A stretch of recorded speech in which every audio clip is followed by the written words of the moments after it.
Olá, tudo bem? Nós vamos passar a tratar agora a respeito da teoria geral dos recursos. Nós entramos então numa outra fase do processo em que nós passamos a estudar os meios de impugnação das decisões judiciais.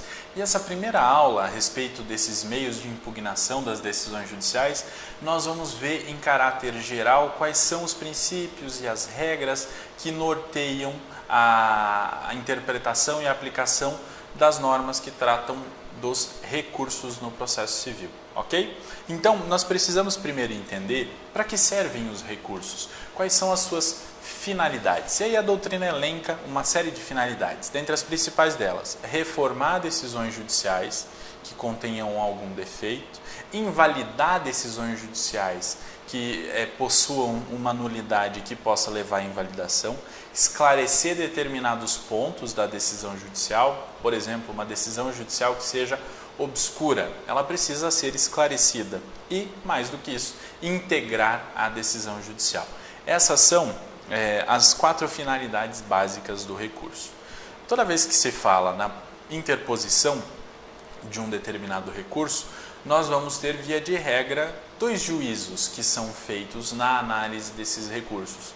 Um juízo prévio, que é o chamado juízo de admissibilidade, e um juízo final, que é o juízo de mérito. Nessa análise com relação à admissibilidade dos recursos, o que o juiz ou o tribunal vai analisar? Primeiro, se o recurso é cabível, se há previsão legal para aquele recurso naquele caso concreto. Então, o primeiro requisito do juízo de admissibilidade é o cabimento do recurso. Segundo, vai analisar se a parte recorrente possui interesse e legitimidade para recorrer. Os recursos servem para quem perdeu, para quem sucumbiu de alguma maneira. Então, se a parte propôs uma determinada ação e obteve ganho de causa em todos os seus pedidos, ela não tem nem interesse nem legitimidade para recorrer. Por quê? Porque ela obteve uma vitória em todos os pontos da sua demanda. Então, é necessário que, para a parte poder recorrer, tenha interesse e legitimidade, ou seja, ela deve ter sido sucumbente, se não no todo, pelo menos em parte, naquela decisão. Além disso, tempestividade. Nessa análise de admissibilidade, para receber ou não receber o recurso, o que se vai verificar é se o recurso foi interposto no prazo previsto na legislação. Cada recurso possui o seu prazo específico e as partes devem obedecer esse prazo previsto na lei. E isso vai dizer sobre a tempestividade do recurso, se o recurso foi interposto no prazo correto ou não. Houve um tempo em que os tribunais superiores, STF e STJ, consideravam intempestivo o recurso que era interposto antes do início do prazo. Explico para vocês. Imaginemos uma determinada situação em que o acórdão já consta dos autos do processo, o advogado teve acesso ao acórdão, teve acesso aos autos do processo, sem antes ter sido intimado pelo Diário da Justiça. Então, ele esteve na sede do tribunal, teve acesso ao teor do acórdão e interpôs o seu recurso. Interpôs o recurso antes de ser intimado pelo Diário da Justiça. Os tribunais superiores entendiam em um determinado momento que aquele recurso era intempestivo, porque ele havia sido interposto antes do início do prazo.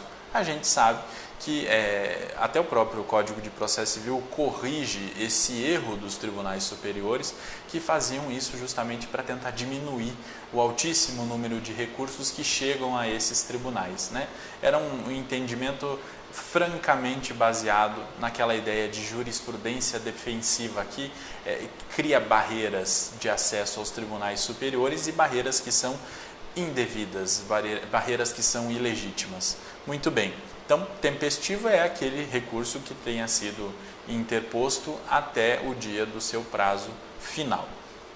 Além disso, deve-se verificar se existe ou não existe algum fato que seja impeditivo ou extintivo do direito de recorrer. Vamos imaginar que uma determinada pessoa tome conhecimento de uma sentença condenatória e ela cumpre a sentença, ela paga a condenação que a sentença havia imposto a ela e logo depois recorre. Houve preclusão lógica. O que é isso? A parte praticou um determinado ato, que é o ato de pagar, de cumprir a sentença, e esse ato é incompatível com o ato de recorrer. Então ocorreu preclusão lógica. Essa pessoa está impedida de interpor o recurso, ok? E além disso, outro ponto importante que vai ser analisado no juízo de admissibilidade é se houve o preparo do recurso, ou seja, se foram pagas as custas processuais previstas na legislação para aquele tipo de recurso. Se todos esses itens forem analisados e forem considerados satisfeitos, ou seja, o recurso é cabível, o recorrente tem interesse e legitimidade, o recurso é tempestivo, não há nenhum fato impeditivo ou extintivo do direito de recorrer e foi feito o pagamento das custas processuais, todos os requisitos estão satisfeitos, o recurso será recebido. Quando se diz que o recurso foi recebido, não quer dizer que a parte venceu. Não, ela só passou pelo juízo de admissibilidade, que é o juízo prévio. Passou pelo juízo de admissibilidade, nós passamos então a verificar o juízo de mérito, que é aquele que vai analisar o conteúdo da decisão. Então, se no juízo de admissibilidade o recurso é recebido ou não recebido, se ele for recebido, ele vai para o julgamento de mérito. E no mérito ele pode ser provido ou desprovido, ok? E agora nós vamos verificar o que pode ser alegado no juízo de mérito. Qual que é o conteúdo do juízo de mérito? Enquanto na admissibilidade nós tínhamos aqueles requisitos, no mérito nós podemos fazer a alegação de dois argumentos básicos: error injudicando e error improcedendo. O error injudicando é quando se entende que o juiz decidiu mal uma determinada questão. Há um vício no error injudicando no conteúdo, certo? No que tem a ver com o mérito. Então, naquela decisão que eu estou impugnando, o juiz apreciou mal o mérito, ele errou no julgamento do mérito. E aí o que nós temos é um motivo para se levar à reforma da decisão judicial. Vamos imaginar um determinado caso concreto em que se esteja analisando a validade ou não de um determinado contrato. E aí o juiz entende em primeira instância que aquele contrato é válido. A parte recorre e alega que o contrato é inválido. Essa é uma questão de mérito. E essa é uma questão de erro injudicando. Por quê? Porque se diz que o juiz decidiu mal sobre o conteúdo daquilo. O erro improcedendo tem a ver quando há um vício formal na decisão. Nós vimos nas aulas passadas que a decisão tem requisitos. Há requisitos formais. Vamos imaginar uma determinada decisão, uma determinada sentença que não contenha fundamentação completa nos termos do artigo 489, parágrafo 1º do Código de Processo Civil. Se há deficiência na fundamentação, nós estamos diante de um erro improcedendo, ou seja, um vício formal. O juiz não cumpriu todos os requisitos formais para a construção da sua decisão. E um erro improcedendo, se ele for admitido no recurso, se o recurso for provido no juízo de mérito, um erro improcedendo vai levar à invalidação da decisão judicial.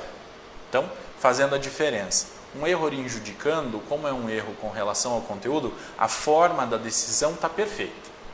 Mas no conteúdo o juiz errou, ele analisou mal o direito material. Isso vai levar à reforma da decisão, certo? Porque a sua estrutura está correta. Agora, um erro improcedendo, por se tratar de um vício formal da decisão, vai levar à sua invalidação, certo?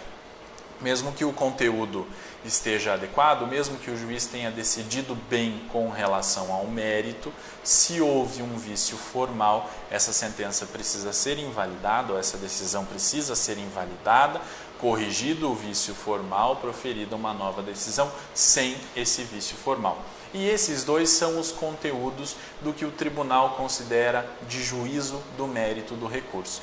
Então, o juízo de admissibilidade vai analisar requisitos específicos da admissibilidade para saber se esse recurso pode ser recebido ou não. Se ele for recebido, o tribunal vai analisar o mérito do recurso, o conteúdo das alegações feitas pela parte. E o conteúdo das alegações pode ser na qualidade de erro improcedendo, que tem a ver com vícios formais, ou erro injudicando, que tem a ver com vícios com relação ao direito material, ok? Mais adiante, eu gostaria de desafiar você, para você entender o que é o juízo de mérito, o que é o juízo de admissibilidade, o que é um erro improcedendo e o que é um erro injudicando, que você busque uma sentença, por exemplo, e tente classificar, tente verificar se essa sentença cumpre todos os requisitos formais, se há nela um erro improcedendo, se há nela uma análise ou descabida do direito material, uma análise errônea do direito material, ok? Te desafio a fazer isso para você compreender como se estrutura essa questão de um vício formal e de um vício na análise do direito material, ok? Princípios. Nós precisamos entender quais são os princípios que regem a teoria geral dos recursos, ou seja, os princípios que regem todos os recursos no processo civil. Primeiro deles, o princípio da correspondência. Deve haver uma correspondência entre a decisão que eu quero atacar e o recurso que eu vou usar para atacar essa determinada decisão. Então, a legislação processual civil vai estabelecer para cada tipo de decisão um tipo de recurso diferente. E quando se fala em correspondência é justamente isso, né? Então, nós sabemos que das sentenças cabe a apelação. Recurso de apelação, então, é o recurso cabível contra uma sentença. Esse é o princípio da correspondência. Para cada tipo de decisão, há um tipo de recurso. Por exemplo, despachos. Despachos não são decisões interlocutórias, não tem conteúdo decisório, não são sentenças, não são acórdãos. São atos judiciais irrecorríveis, certo? Por quê? Porque não tem conteúdo decisório. Decisões interlocutórias tem um tipo de recurso previsto. Sentença tem um tipo de recurso previsto. O acórdão proferido num julgamento de um recurso de apelação tem os recursos cabíveis com relação a ele, ok? Essa correspondência deve ser respeitada então. Segundo princípio que rege a teoria geral dos recursos é o princípio da taxatividade, que diz que os recursos vão ser fixados em lei federal, certo? Então a legislação federal é que vai dizer quais são os recursos cabíveis e quais os casos de cabimento. Mais do que isso, princípio da unicidade. Regra geral, vai caber um recurso de cada vez para cada decisão judicial.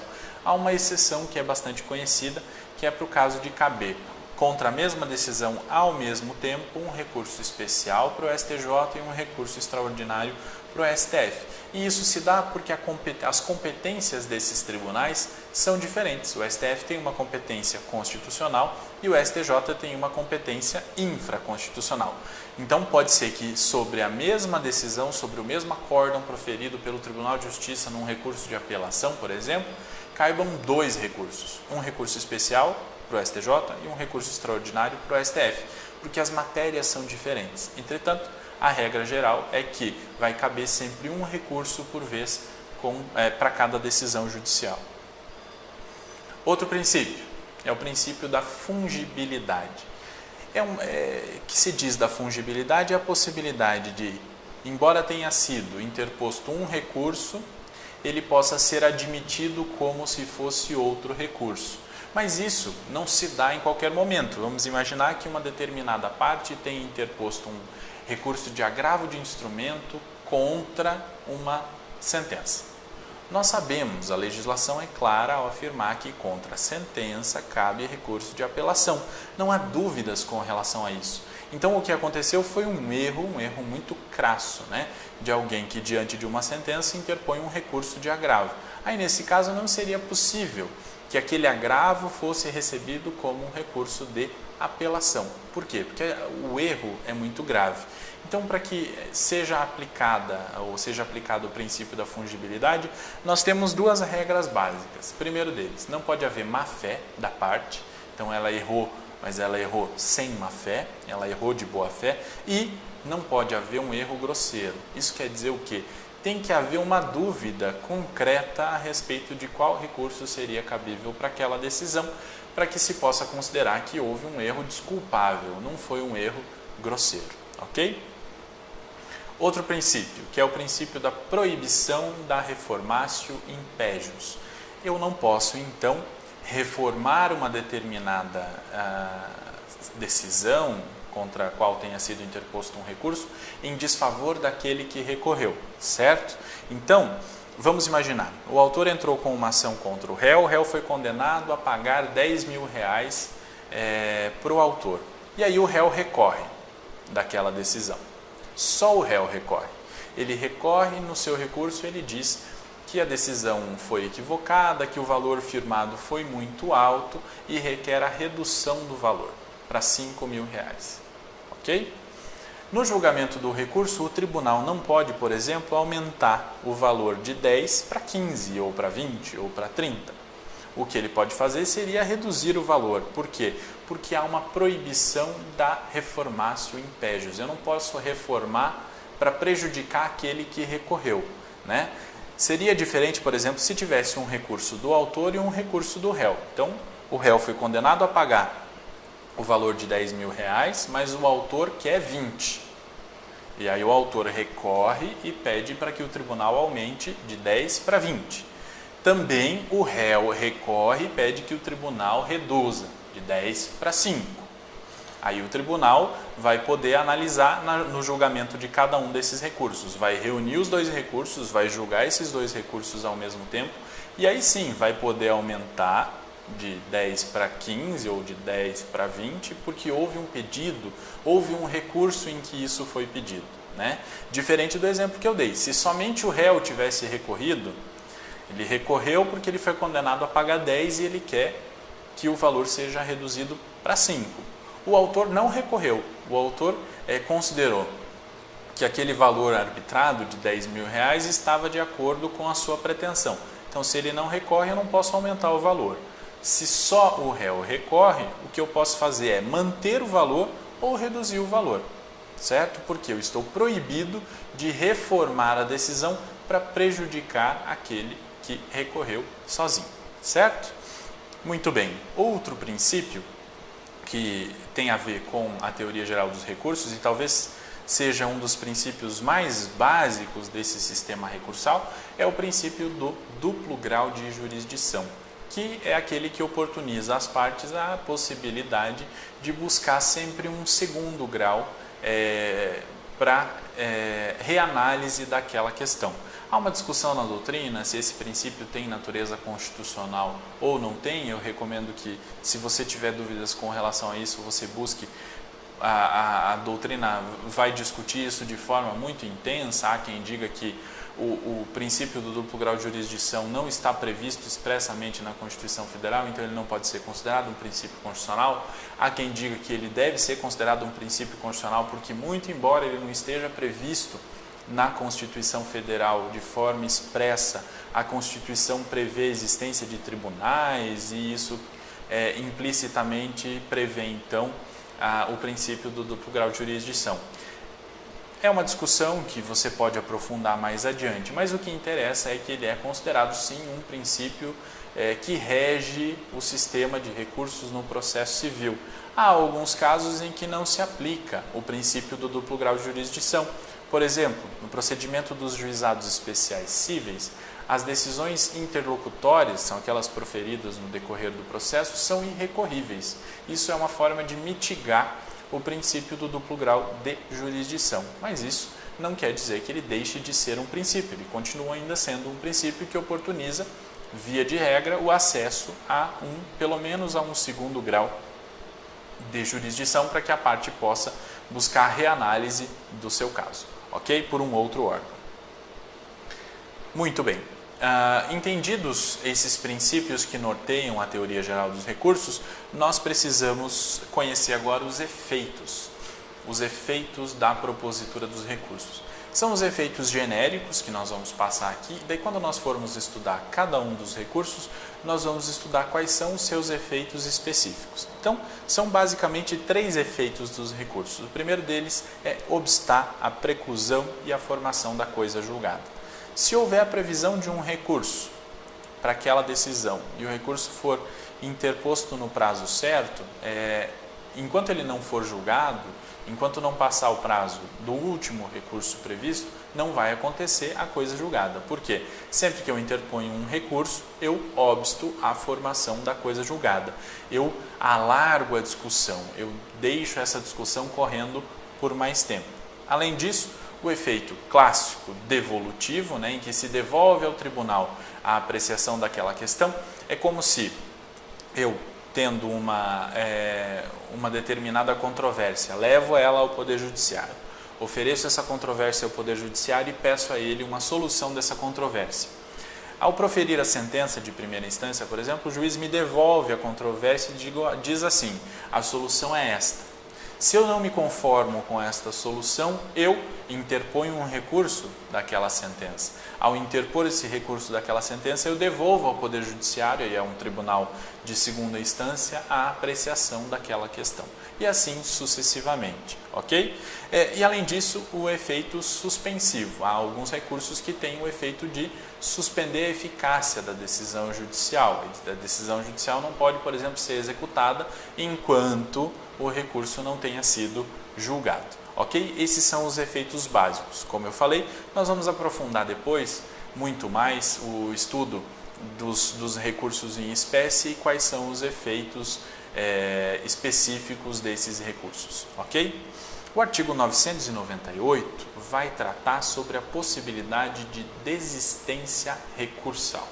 Vamos verificar o que ele diz? O recorrente poderá, a qualquer tempo, sem a anuência do recorrido ou dos litisconsortes, desistir do recurso. Parágrafo único. A desistência do recurso não impede a análise de questão cuja repercussão geral já tenha sido reconhecida e daquela objeto de julgamento de recursos extraordinários ou especiais repetitivos.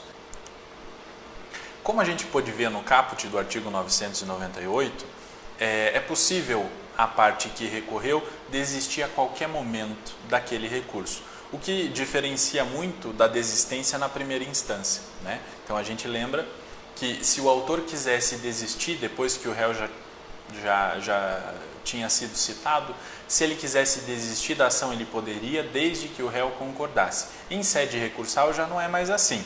O autor ou o recorrente, seja ele o autor ou o réu, pode desistir do recurso a qualquer momento sem a necessidade da concordância do recorrido, ok? Essa é a regra geral. O parágrafo único traz uma situação específica, uma exceção a essa regra geral, para dizer que, mesmo que a parte desista, se o recurso dela estiver afetado num recurso especial ou extraordinário repetitivo, a desistência dela não vai prejudicar a análise do STF ou do STJ a respeito daquela questão, ok? Quando nós formos estudar recurso especial e recurso extraordinário e os recursos repetitivos, nós vamos compreender melhor como funciona essa dinâmica da desistência que não vai prejudicar a análise da questão de repercussão geral ou do recurso repetitivo, ok? O artigo 999 vai tratar a respeito da renúncia ao direito de recorrer. O 998 tratava da desistência, então eu recorri e desisti do recurso, ok? O 999 trata da renúncia e diz assim: a renúncia ao direito de recorrer independe da aceitação da outra parte. Renúncia do direito de recorrer é quando a parte se manifesta antes de recorrer, dizendo que não deseja recorrer. Então ela renuncia ao direito de recorrer. Vejam a diferença. A desistência é sempre um ato posterior, a denúncia vai ser um ato anterior ao recurso. E a renúncia também, nesse caso, não vai depender da concordância da parte contrária, ok? E o artigo 1000 vai tratar a respeito da aceitação da decisão. Confere comigo. A parte que aceitar expressa ou tacitamente a decisão não poderá recorrer. Parágrafo único. Considera-se aceitação tácita a prática sem nenhuma reserva de ato incompatível com a vontade de recorrer. Nós já falamos isso anteriormente quando nós falamos da preclusão lógica, Então, diante de uma determinada sentença que me condena a fazer algo, ou declaro expressamente que aceito aquela decisão, que concordo com aquela decisão, e aí não tem como recorrer mesmo, ou eu cumpro aquela decisão. Ao cumprir aquela decisão, eu aceito tacitamente a decisão. E aí fico impossibilitado de recorrer. O meu recurso, se ele existir, não vai passar pelo juízo de admissibilidade. Ok? Bom, era isso que nós tínhamos para tratar sobre teoria geral dos recursos. Em breve nós vamos nos ver de novo para tratar especificamente sobre cada um dos tipos de recurso previstos na nossa legislação. Ok? Até mais!